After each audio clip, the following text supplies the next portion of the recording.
یہ تعریف کی ہے۔ میرے عنوان کا نام علامہ اقبال ہے۔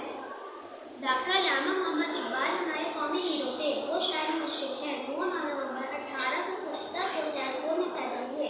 انہوں نے سیالکوٹ میں اپنی ابتدائی تعلیم حاصل کی۔ انہوں نے مری کالج سیالکوٹ سے انٹرمیڈیٹ سے امتحان پاس کیا۔ پھر وہ اعلیٰ تعلیم کے لیے لاہور چلے گئے۔ اس کے بعد وہ انگلینڈ اور جرمنی گئے۔ انہوں نے فلسفے میں PhD کی۔ انہوں نے مسلم تمدن کی تاریخ میں کئی نظمیں لکھی۔ انہوں نے مسلمانوں کو ان کا شاندار ماضی یاد دلایا۔